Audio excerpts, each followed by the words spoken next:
alcanzar el mundo de enfrente, cruzar la bahía. Primero fue la curiosidad, luego la necesidad, lo que desde el principio de la historia ha llevado al hombre a idear y desarrollar métodos de construcción para superar los obstáculos.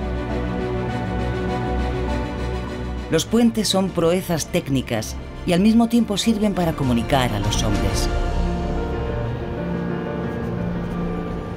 Lea Velo es geofísica.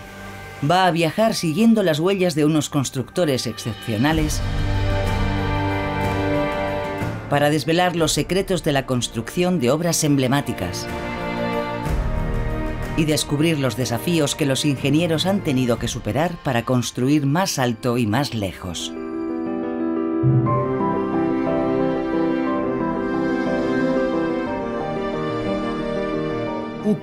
Ningún ingeniero sensato habría elegido este lugar para construir un puente, pero desgraciadamente era el sitio en el que se necesitaba.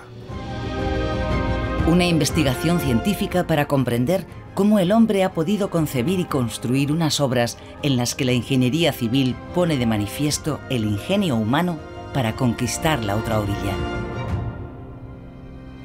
A la conquista de la otra orilla.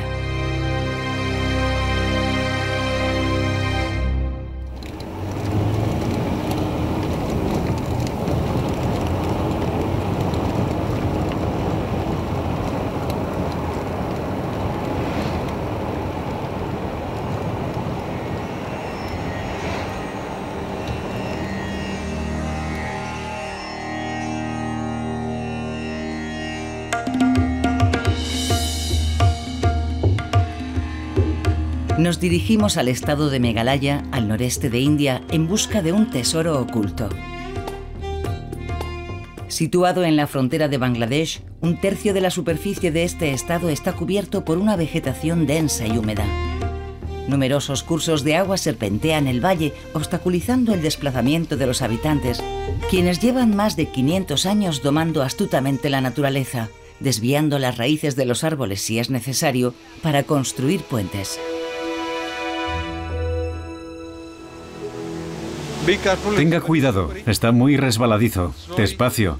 Ahí está el puente viviente de raíces.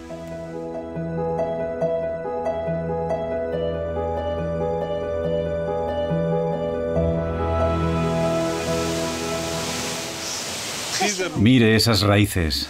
Parece un cuento de hadas. ¿Y todavía se utiliza el puente? Todos los días. Los habitantes del valle lo cruzan cada día para acceder a sus cultivos. Es más, la mayor parte del tiempo baja tanta agua que sin el puente no se podría cruzar al otro lado. Estos puentes se utilizan desde hace cientos de años en la región. Son muy comunes. Es un ficus elástica. Tiene unas raíces muy largas que se apoyan en la roca y llegan hasta el arroyo. Por eso se empezó a utilizar esta especie. Crece muy bien en las orillas. Y fíjese en el tamaño de las raíces. El puente es tan sólido que podría soportar el peso de 100 personas. En los años 80 dejaron de utilizarse en beneficio de los puentes de hormigón, pero desde hace 15 años un programa de rehabilitación se ocupa de los puentes vivientes. Los habitantes de la zona protegen estas maravillas de la naturaleza. En el valle hay 20 en total. Algunos alcanzan los 20 metros de longitud. Voy a enseñarle el último, que no es precisamente pequeño. Es el más hermoso del lugar. Hay 2 puentes. Este es el puente de 2 niveles. Es muy especial. El único puente doble que hay en el mundo. Realmente es único. Los puentes vivientes de Meghalaya son únicos en el mundo. Las únicas estructuras que se vuelven más resistentes con el paso del tiempo. Un ejemplo excepcional de bioingeniería que ilustra cómo el hombre doma su entorno para construir pasarelas que le permiten superar los obstáculos naturales.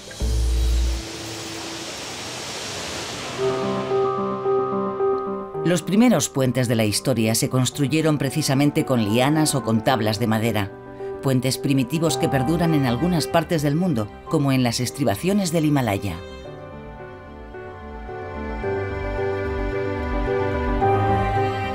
En zonas menos boscosas se decantaron por un material más resistente, la piedra. Alguno de estos puentes prehistóricos todavía se mantiene en pie. En los últimos milenios antes de nuestra era, la piedra protagonizó la historia de los puentes hasta alcanzar un dominio absoluto en tiempos de los romanos. Roma y su imperio dominaron Europa y el mundo mediterráneo durante casi 5 siglos. Para extender su territorio, los romanos desarrollaron una importante red de carreteras y puentes. Era un pueblo constructor que realizó numerosas edificaciones de piedra.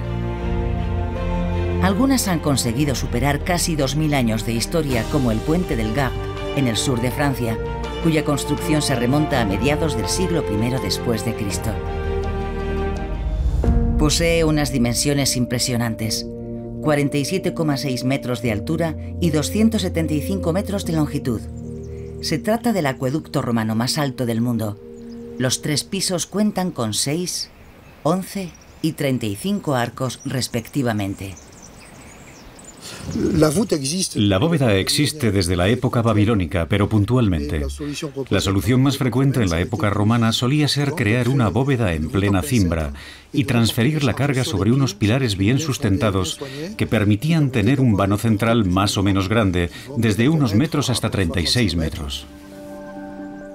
Una vez construidos los pilares en el lecho del río, se coloca la arquería. Las bóvedas cimbradas forman una estructura que puede atravesar el vacío mediante sucesivos arcos. Para su construcción se necesita un soporte sólido llamado cimbra. Esta última está formada por 2 arcos de madera con las mismas medidas que la curva de la bóveda. En realidad se trata de su molde.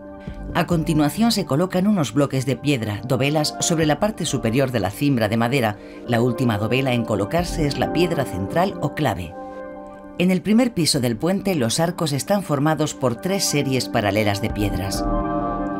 Esta forma permitió a los romanos construir arcos con unos vanos centrales que nunca se habían alcanzado. Pero existe un límite. Más allá de los 40 metros se necesitan demasiadas piedras y la bóveda se derrumba por su propio peso. Dicen que los romanos eran los mayores constructores de la antigüedad, pero ¿qué sabemos exactamente de las técnicas de construcción y de los métodos que utilizaban? Sabemos muchísimo, pero no todo. En primer lugar, sus técnicas de construcción son absolutamente extraordinarias. Es un hecho que su ingeniería superó los límites de los ingenieros griegos, que también eran grandes sabios. Vitruvio, arquitecto e ingeniero latino, nos ha dejado el único tratado que conocemos y que nos permite estudiar la arquitectura antigua. Vitruvio es el autor del único tratado que subsiste hoy sobre la arquitectura de la antigüedad. En él expone el arte de la construcción y enumera las herramientas y técnicas que empleaban los romanos. Desde el punto de vista teórico podemos aprender su gran sentido de la proporción. Las líneas de los edificios presentan dimensiones armoniosas y aparecen números incalculables como pi o las raíces cuadradas de 3 o de 5.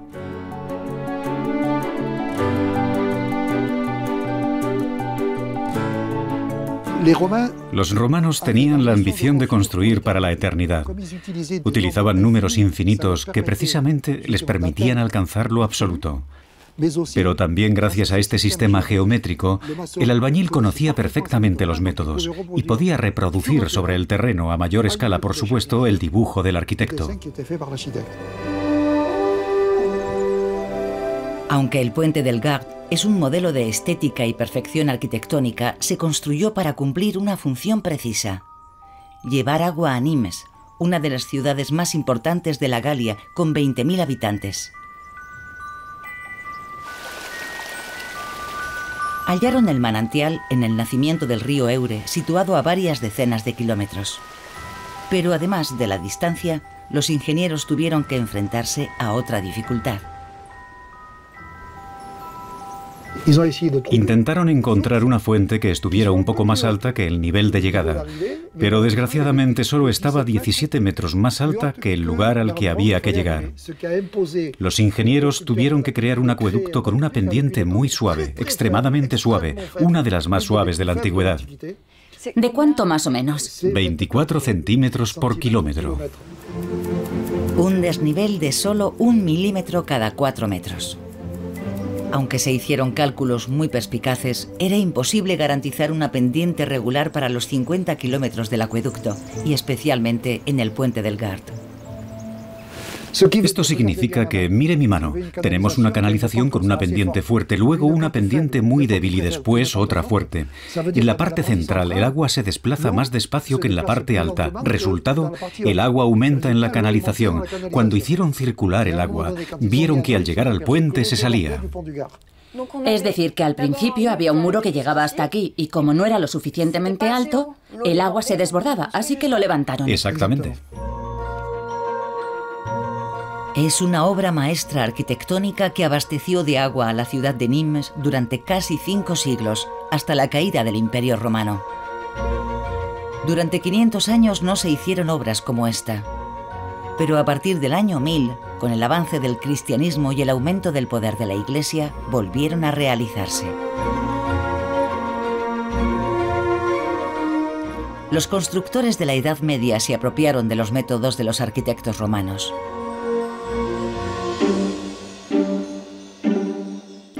A lo largo de los siglos siguientes, algunos puentes se distinguieron por la edificación de viviendas. La mayoría han desaparecido, como el viejo puente de Londres o el puente de Notre Dame de París. Pero otros han sobrevivido valerosamente, como los puentes Rialto de Venecia o el puente Vecchio de Florencia. Sin embargo, hasta el Renacimiento no se produjo ninguna evolución arquitectónica de verdad. Entre el Imperio Romano y la Edad Media se observa muy poca ruptura desde un punto de vista tecnológico. Las principales rupturas vendrán a partir de finales del siglo XVII y principios del XVIII, con un aligeramiento muy notable de la línea general de los puentes. Poco a poco, las bóvedas con arcos de medio punto en semicírculo dejan sitio a los arcos elípticos que ofrecen un vano central más importante. La línea de los puentes se estiliza, son más ligeros.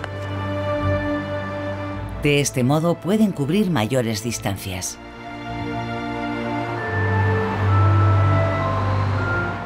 Hay que esperar hasta mediados del siglo XVIII para ver la primera ruptura tecnológica con Jean-Rodolphe Perronnet.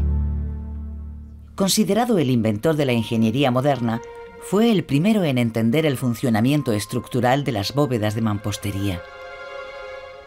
Perronnet estableció que los arcos no eran independientes unos de otros, sino que las fuerzas de compresión se equilibran entre las luces. Esta observación capital permitió reducir considerablemente el grosor de los pilares de los puentes. Perronnet reduce a la mitad el grosor de los pilares.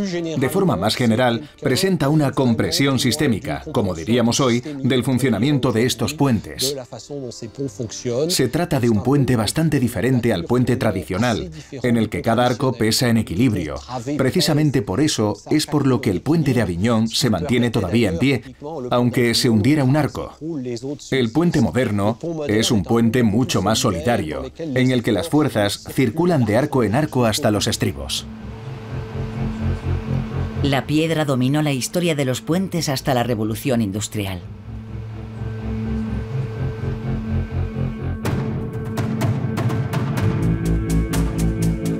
A finales del siglo XVIII y a principios del XIX, el uso del hierro permitió a los ingenieros diseñar estructuras de líneas innovadoras.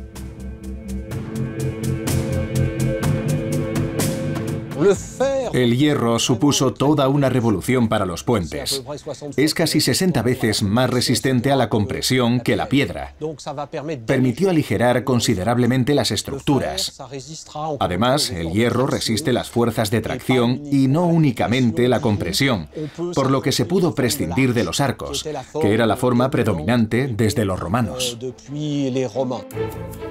El hierro permitió a los constructores realizar puentes con barras metálicas dispuestas de forma triangular. Más ligeras, pero también más resistentes, los puentes podían recorrer distancias más importantes. El desarrollo considerable de la red de ferrocarriles exigía nuevas soluciones técnicas para atravesar ríos y valles. Los ingenieros realizaron obras muy osadas, atravesando los cañones más profundos por lugares en los que a nadie se le habría ocurrido nunca que se pudiese construir algo, imponiéndose a la naturaleza.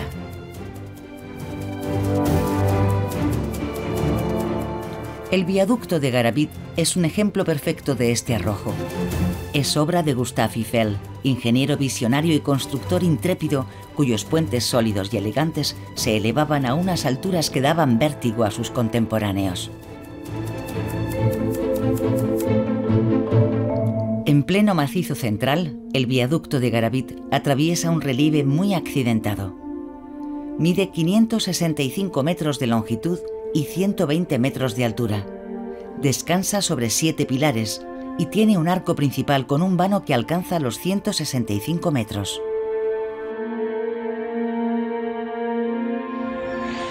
¿Qué había antes de la construcción del puente? No había nada. En Garabit no había nada. Hubo que abrir vías de comunicación para llegar a la obra. Luego tuvieron que construir casas para los obreros que iban a trabajar en el viaducto. ¿Y por qué lo construyeron si no había nada? Pues precisamente para que el tren llegase a este lugar, para traer el ferrocarril. El ferrocarril se extendía por toda Francia. Sin embargo, no había ninguna vía que uniese directamente París y Béziers a través del Cantal, sin tener que rodear el macizo central. Aquí está. Sí. Las obras titánicas comenzaron en 1880. El viaducto tomó forma en solo 4 años, toda una proeza técnica para la época.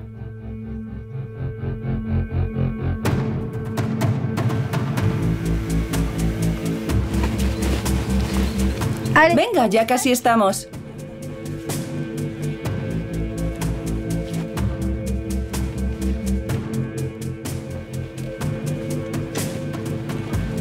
El viaducto de Garabit fue el laboratorio de una técnica revolucionaria. Es más, Gustave Eiffel patentó el sistema de vigas enrejadas que más tarde utilizaría para edificar la Torre Eiffel. La estructura es hipnótica. Sí, es fascinante. Lleva la firma de la Torre Eiffel. Ahí podemos ver las vigas enrejadas perforadas. Sí, dejan pasar el viento a través de la estructura. Y podemos comprobar hasta qué punto es ligera la estructura. ¿Cómo lo construyeron? ¿Ensamblaron las piezas aquí? Una parte fue ensamblada en los talleres de Levallois-Perret, cerca de París, y la otra mitad se remachó en caliente aquí, en Garabit. Las vigas de hierro fueron ensambladas mediante remaches. Insertaron unas pequeñas roscas metálicas entre cada elemento de la estructura. Primero las fundieron y apretaron, luego al enfriarse se fijaron, manteniendo unidas las piezas entre sí. Cuando lo acabaron tuvo que ser un acontecimiento para la región, ¿no? Sí, pero no solo aquí. Fue un acontecimiento en el mundo de la ingeniería civil a nivel internacional. Hasta en Estados Unidos se hablaba del puente que batía el récord de altura. Es una de las 2 obras emblemáticas que todos conocemos, del centenar que Eiffel realizó por todo el mundo.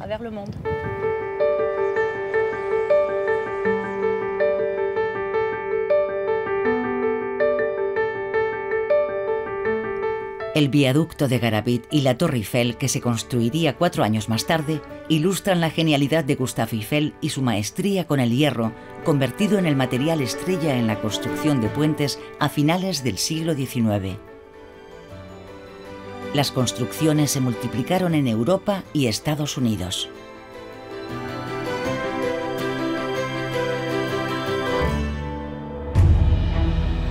Pero muchos ingenieros desconocían el comportamiento del hierro y del hierro fundido ante el paso repetido de locomotoras. En muchas ocasiones los puentes se construían a toda prisa, por lo que fueron el escenario de catástrofes espeluznantes. Cerca de 200 puentes se hundieron en la década de 1880 en Estados Unidos. Los sucesivos accidentes marcaron el final de las construcciones de hierro. Los ingenieros recurrieron entonces a un nuevo material mucho más resistente, el acero, una aleación de hierro y carbono, cuya elaboración hizo que la metalurgia dejara de ser artesanal para convertirse en ciencia. El acero posee unas características mecánicas muy superiores al hierro. Se puede llegar más lejos con él. Y a diferencia del hierro, puede soldarse, con lo que tendrá una gran repercusión, sobre todo a partir de principios del siglo XX. Va a transformar por completo la tecnología del montaje. No creo que hoy nadie se plantease construir una gran obra con otro material que no fuera el acero. El acero abrió el camino a unos avances tecnológicos fulgurantes. Por todo el mundo aparecieron unas siluetas esbeltas por encima de los ríos, batiendo todos los récords, con vanos de varios cientos de metros, como el puente de Forth en Escocia.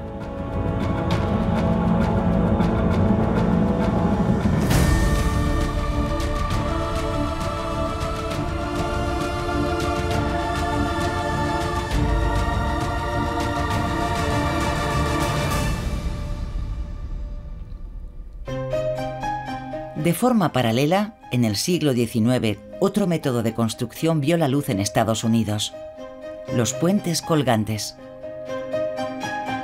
Se trata de unas construcciones en las que el tablero se sujeta mediante piezas atirantadas a cables metálicos que se fijan sólidamente en los estribos de las orillas. El puente colgante era una idea muy sencilla, pero su realización era algo más complicada. Había que estar seguro de que el cable no iba a romperse, en una época en la que estar seguro de las calidades del metal no era nada fácil.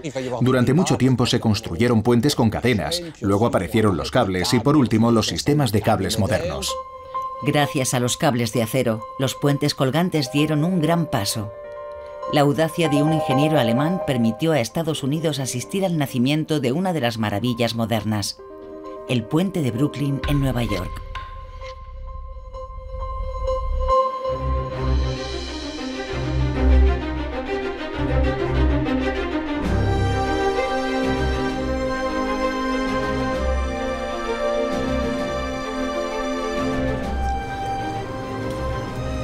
Lea Velo ha quedado con Dave Frieder en la orilla del East River para saber más sobre cómo este puente cambió la historia de la ingeniería y de la ciudad de Nueva York. Este fotógrafo de puentes es un auténtico pozo de sabiduría si hablamos del puente de Brooklyn. El mítico puente de 1825 metros batió récords de longitud y altura.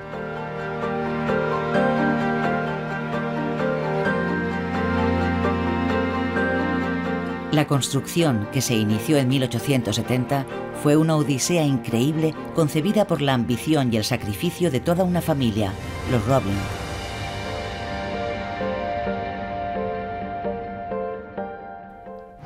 John Roblin diseñó el puente, pero por desgracia no pudo verlo acabado.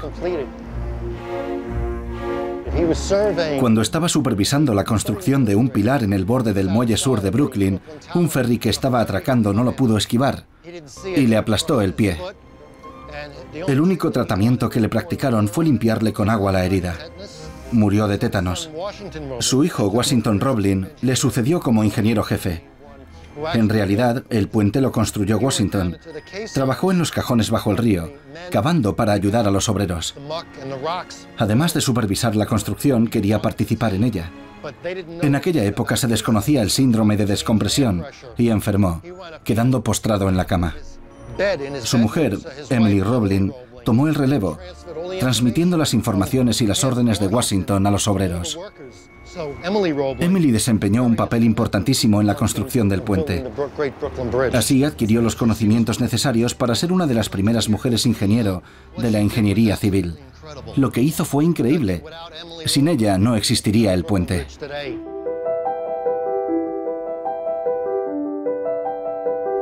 La construcción del que fue el mayor puente colgante del mundo, en la época en la que fue construido, estuvo plagada de problemas y catástrofes, empezando por la etapa más ambiciosa y peligrosa del proyecto, la construcción de unos inmensos cimientos en el fondo del río.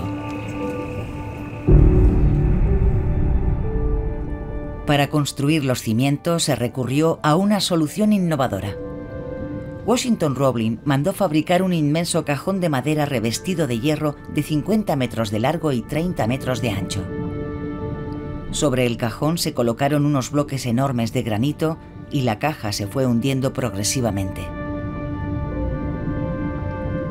Cuando llegó al fondo del río, a 30 metros de profundidad, le inyectaron aire comprimido para que el cajón gigante pudiera resistir la presión ejercida por el agua sobre sus paredes. En este espacio bajo presión, húmedo y confinado, los obreros excavaron durante varios meses para fijar los pilares en el lecho del río. Sacaban los escombros y el barro a la superficie a través de un conducto central. En solo 4 años, los 2 pilares se alzaron en las orillas del East River. En aquel momento no se sabía nada de los efectos de la presión sobre el cuerpo humano. Los obreros padecían unos dolores misteriosos. Los cajones del lado de Manhattan estaban a 30 metros de profundidad, lo que supone una presión en ellos de casi 3 veces la presión atmosférica. Por eso era tan peligroso para los que trabajaban en los cajones subir rápidamente a la superficie. Sí, yo practico el submarinismo y conozco los peligros de una descompresión brutal. Subir a la superficie demasiado deprisa es como abrir una botella de gaseosa que hemos agitado. El gas carbónico se escapa rápidamente y con potencia. Pues bien, lo mismo le sucede a la sangre. Es muy peligroso y doloroso. Hoy, para evitar este tipo de accidente, se sigue un procedimiento con paradas de descompresión. Pero en aquel momento no se sabía nada del fenómeno que se conocía como la enfermedad de los cajones. Prácticamente todos los que trabajaban allí enfermaron y muchos murieron. A pesar de todas las desgracias, los pilares de 90 metros estuvieron terminados en 1875 y entonces comenzó la instalación de los cables. Los cables principales sujetan el conjunto de la construcción. Cada cable grueso está formado por 5.444 alambres como este. Juntos forman un cable de 45 centímetros de diámetro. Cada cable puede soportar una tensión de 12.000 toneladas y están fijados a cada lado del puente.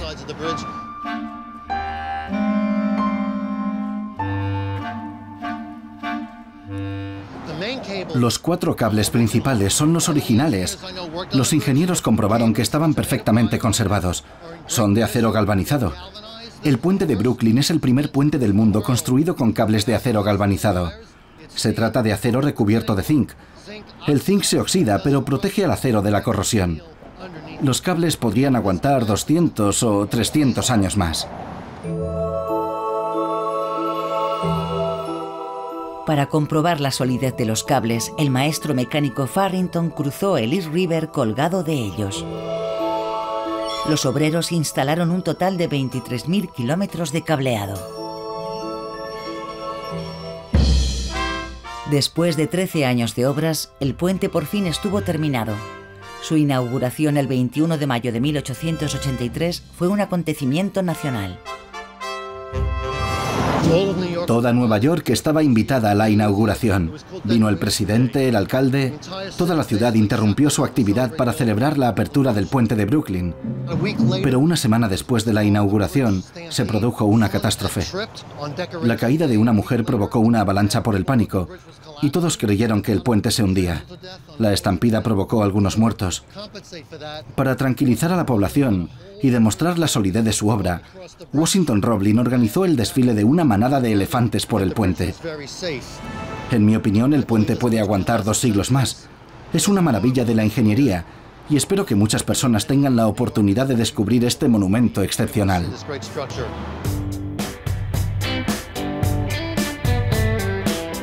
Hoy, la obra de la familia Roblin se conoce en todo el mundo como el Puente de Brooklyn y es una de las figuras emblemáticas de la ciudad de Nueva York. Más de 130 años después, sigue ahí. Una auténtica proeza teniendo en cuenta los conocimientos de la época.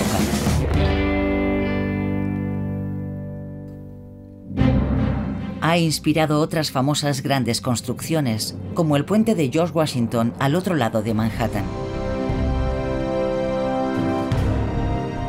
O el Golden Gate de San Francisco.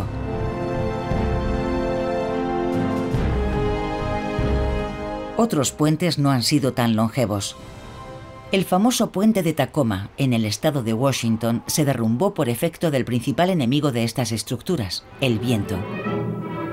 El pasado julio la nación celebró la apertura del puente de Tacoma que cruza el estrecho Puget Sound y que ha costado $6,5 millones de dólares. Estamos viendo la inauguración del puente de Tacoma, ¿no? Sí, se inauguró el 7 de julio de 1940. El puente empezó a oscilar verticalmente desde el principio. En el verano de 1940 la gente venía a ver cómo oscilaba. Se convirtió en una atracción. Se hizo famoso por eso. Sí, desde el principio. Solo que en el mes de noviembre se produjo la primera tormenta de otoño. No era muy grande, ráfagas de viento de 70 kilómetros por hora en el estuario. Y entonces el puente, en vez de oscilar verticalmente, empezó a oscilar en torsión. De lado a lado alcanzó una amplitud de casi 9 metros.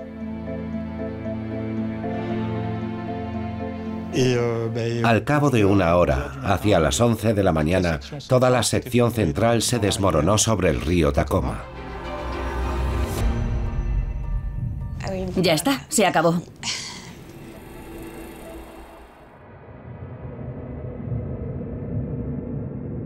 Es un magnífico ejemplo histórico de lo que nunca hay que hacer en esas circunstancias. Afortunadamente, el derrumbamiento del puente de Tacoma no provocó ninguna víctima, excepto un perro asustado que se había quedado encerrado en un vehículo en el centro del puente. Ninguna víctima, pero se trata de una auténtica tragedia. Cuando el viento sopló sobre el puente de Tacoma, la presión del aire se ejerció sobre el borde del tablero, transmitiendo la energía sobre la estructura, que empezó a oscilar. La carretera entró entonces en torsión.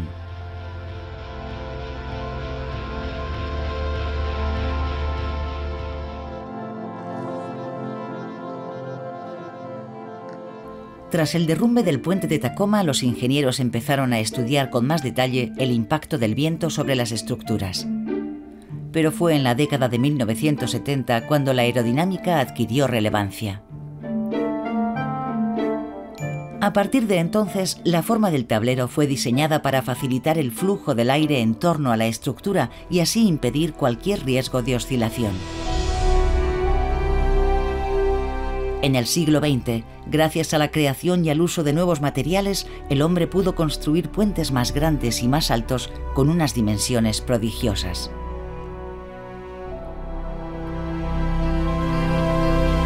El hormigón se convirtió en el protagonista de la construcción de obras de ingeniería, con un coste menor que el acero. El ingeniero Eugène Freyssinet contribuyó con un invento revolucionario, un procedimiento perfecto para la ingeniería civil: el hormigón pretensado.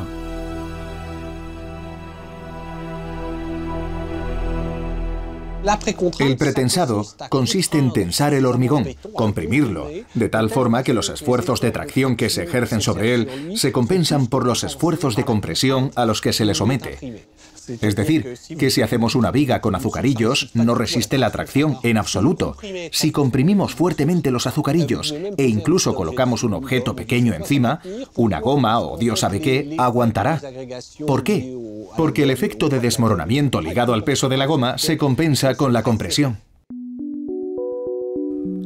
El nuevo material se emplea en la mayoría de las grandes obras actuales. Una de sus aplicaciones es en los puentes mixtos, como los puentes atirantados construidos con hormigón y acero. Los puentes atirantados permiten prescindir de los costosos anclajes de los puentes colgantes, ya que el tablero no está suspendido de cables gigantescos, sino de filas de obenques que salen simétricamente de ambos lados de los pilares. En la segunda mitad del siglo XX, el nuevo modelo se multiplicó por todo el mundo, batiendo récords, como en 1995 con el puente de Normandía y su vano central de 856 metros. Nada parecía poder poner freno a la ambición de los arquitectos e ingenieros. Ni siquiera la cólera de la tierra, que ha destruido gran cantidad de construcciones y edificios, como ocurrió con el terremoto de 1995 de Kobe, en Japón.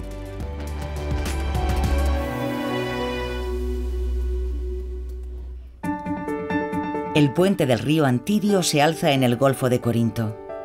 Une la península de Grecia con el Peloponeso, en el lugar en el que hay 2,5 kilómetros de separación. Está situado entre dos placas tectónicas, en una de las zonas con mayor actividad sísmica de Europa.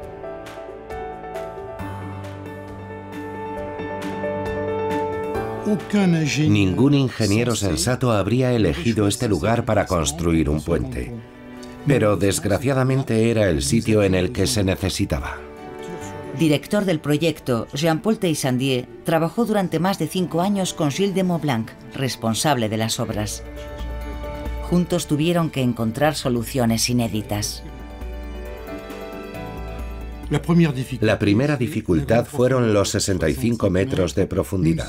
Estamos hablando de niveles casi de alta mar. En segundo lugar, los suelos eran de mala calidad. En tercer lugar, las fallas, que siguen activas y separan las dos orillas entre sí. Durante un seísmo importante, podría producirse una separación brutal de varios metros. Cuando por fin conocimos los datos de esta obra, estuvimos tentados de decir, vamos a darle carpetazo. Pero luego te entra el gusanillo. Tienes esa sensación de gran reto. Piensas que, a pesar de todo, tiene que haber una solución. El puente tenía que ser capaz de resistir terremotos de magnitud 7 en la escala de Richter.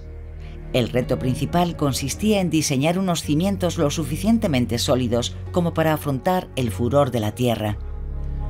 Pero los estudios preliminares mostraban suelos inestables.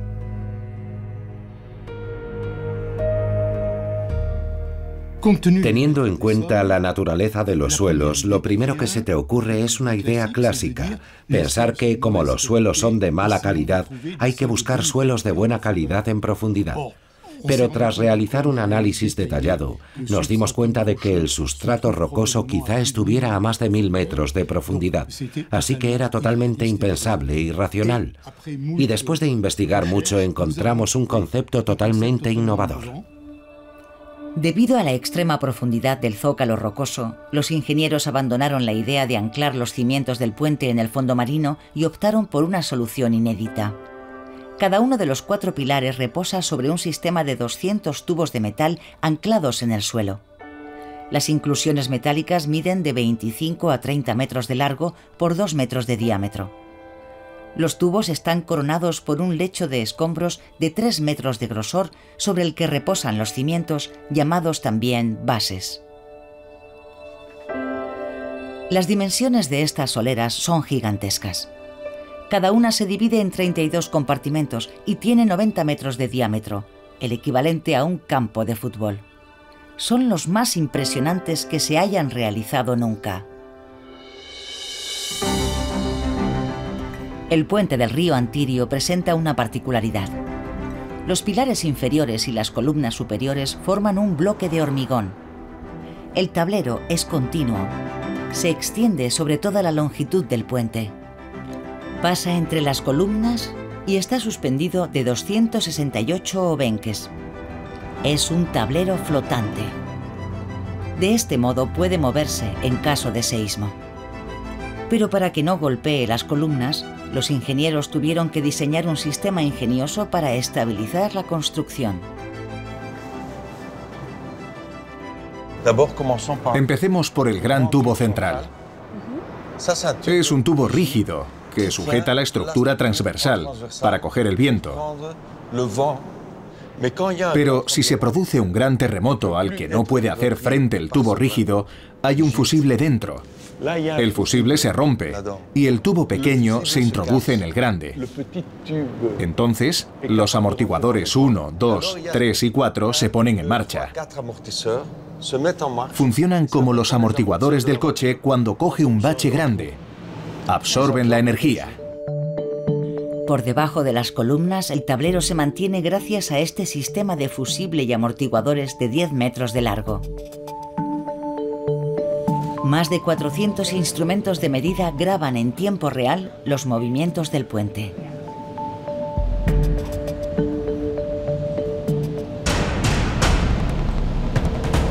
El 8 de junio de 2008, los ordenadores enloquecieron.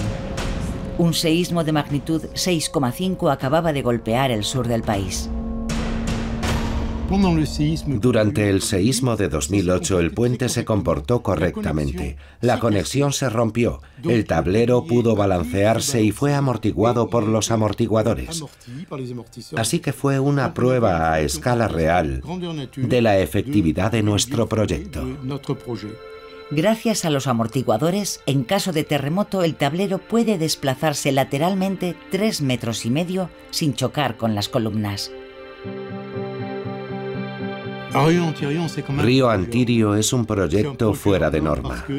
Y lo es porque está implantado en un entorno fuera de norma. Cada obra supone una victoria sobre los elementos tierra, agua y cielo. Muchas de ellas adquieren la dimensión de hazaña, reforzada por la condición de objeto único. En el majestuoso Valle del Tarn, en el sur de Francia, el viaducto de Millau superó el récord del puente de Río Antirio, con sus 2.460 metros de tablero multiatirantado suspendido a 275 metros de altura.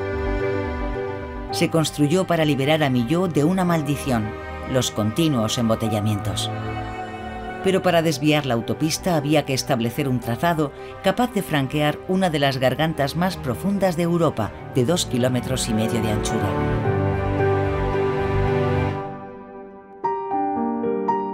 Michel Virlogueux es ingeniero de caminos y puentes. A lo largo de su carrera, este especialista de fama mundial ha intervenido en cerca de 200 obras de ingeniería. Es el padre del puente de Normandía y ha participado en la concepción del puente Vasco de Gama en Lisboa.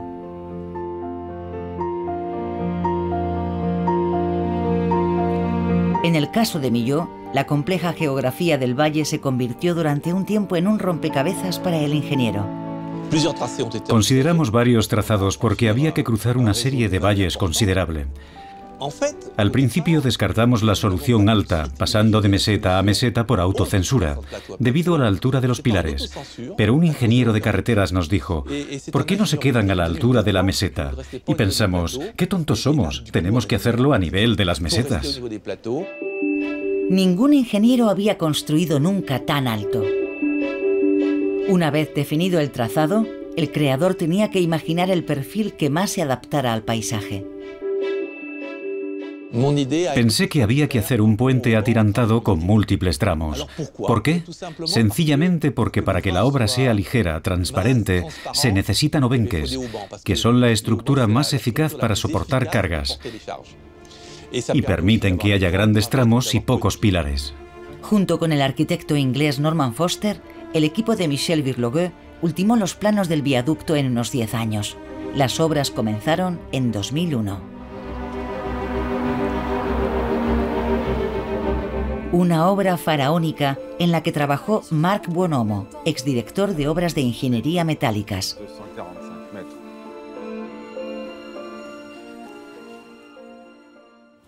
Te sientes muy pequeño. Te sientes muy pequeño. ¿Cuánto mide de alto?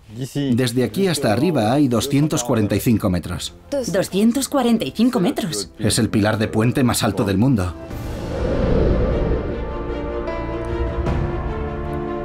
El viaducto de Millau es uno de los puentes atirantados más largos, con 2.460 metros de tablero. Se apoya sobre 7 pilares columnas, separados por 342 metros. El puente alcanza una altura máxima de 343 metros, más que la Torre Eiffel. ¿Cuál es la anchura de la pila? Aquí abajo. La superficie de la base es la superficie de un campo de tenis, de 5 metros de espesor y de hormigón. Debajo hay 4 pozos marroquíes de 18 metros de profundidad y 4 metros de diámetro. Sirven para enganchar el pilar en la roca que está debajo. Los 7 pilares se construyeron en paralelo para ganar tiempo mediante la técnica de encofrado. Se acopló una grúa a cada pilar para verter el hormigón. Subían 4 metros cada 3 días. En diciembre de 2003, 2 años después del inicio de la construcción, los pilares estaban terminados. Cada pilar se divide en dos en los últimos 94 metros, y este diseño no se debe a la casualidad. Un puente, aunque se conciba para tener deformaciones limitadas, es muy flexible. Hubo que elegir la forma de los pilares y de las columnas para que fuesen ellos los que, mediante su rigidez, limitasen las deformaciones, permitiendo las dilataciones longitudinales del tablero producidas por las variaciones de temperatura. Pilares y columnas se dividen en dos troncos delgados en los extremos para permitir los movimientos del tablero.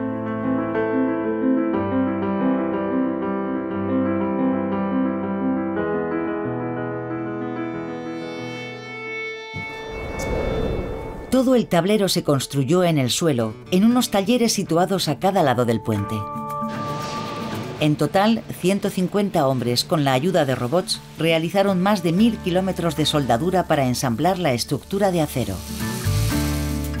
¿Cómo lo colocaron en su sitio?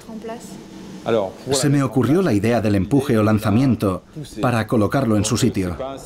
No se podía utilizar un sistema de empuje tradicional porque los pilares eran demasiado altos. El más alto mide 245 metros y son muy flexibles. No habrían podido resistirlo. Así que empujamos el tablero sobre aparatos de traslación, los famosos desplazadores. Cada desplazador está formado por dos cuñas que se deslizan una sobre la otra mediante un gato. La primera cuña de elevación se desliza sobre la segunda, sobre la que reposa el tablero, que se eleva 2 centímetros y al no descansar ya sobre los pilares, puede avanzar. Una vez alcanzada la posición, la primera cuña se vuelve a deslizar y el desplazador recupera la posición inicial. El ciclo se repite para que avance el tablero 60 centímetros a 60 centímetros. Gracias a este sistema único en el mundo, las secciones norte y sur del tablero se juntaron en mayo de 2004, después de 15 meses de lanzamiento.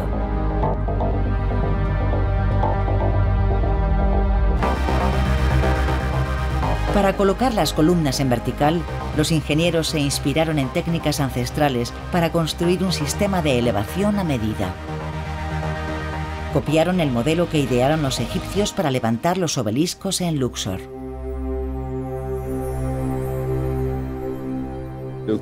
El constructor tiene que conocer todas las técnicas desde hace como mínimo 4000 años, tanto las construcciones egipcias como las construcciones romanas o las del siglo XIX. Si se mezclan todas las construcciones de la historia de la construcción, llevada a cabo por el hombre, se logra erigir grandes obras. Así que es una mezcla de historia y tecnología. Después de solo 3 años de obra, fruto del trabajo de cerca de 600 hombres, la obra se alzaba majestuosamente sobre el valle del Tarn. Se inauguró el 14 de diciembre de 2004 por el presidente Chirac. El recuerdo de ese día sigue muy vivo para Michel Virlogueux. Lo que me impactó, lo que me impresionó, fue cuando Chirac se bajó del coche, miró el viaducto y exclamó ¡oh! Fue precioso. Más de 10 años después de su construcción, el viaducto sigue ostentando el récord del pilar más alto del mundo. Pero en esta década se han superado muchos más límites.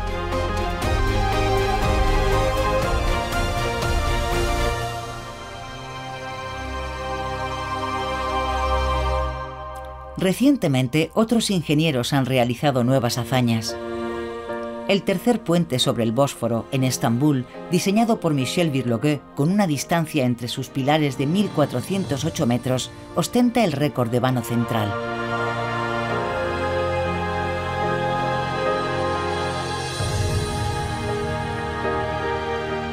China, por su parte, ha batido el récord de altura, con un puente que culmina a 565 metros sobre el río Beipan.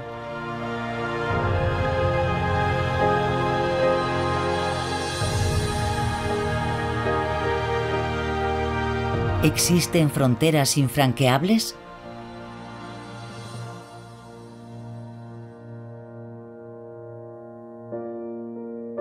No sé hasta cuándo superaremos los límites. Podemos contemplar vanos cada vez más importantes, pero para ello habría que cambiar de materiales. Los materiales tradicionales como el hormigón e incluso el acero, para las grandes estructuras pesan demasiado.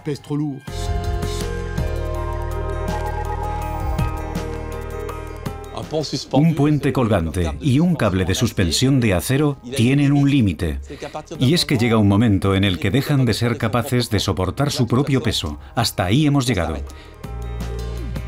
Seguirá evolucionando, pero yo no veo una revolución fulgurante a corto plazo.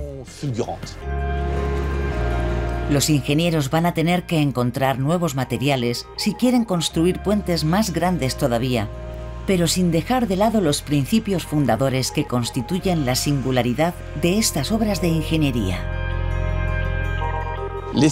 La estética y la eficacia ambas son necesarias. Esto nos lleva a los principios de Vitruvio de hace 2000 años. Utilitas firmitas venustas. Utilitas significa funcionalidad. Un puente tiene que tener una utilidad. Firmitas es la resistencia. El puente tiene que soportar y tiene que ser duradero. Y por último, venustas es la belleza, la elegancia.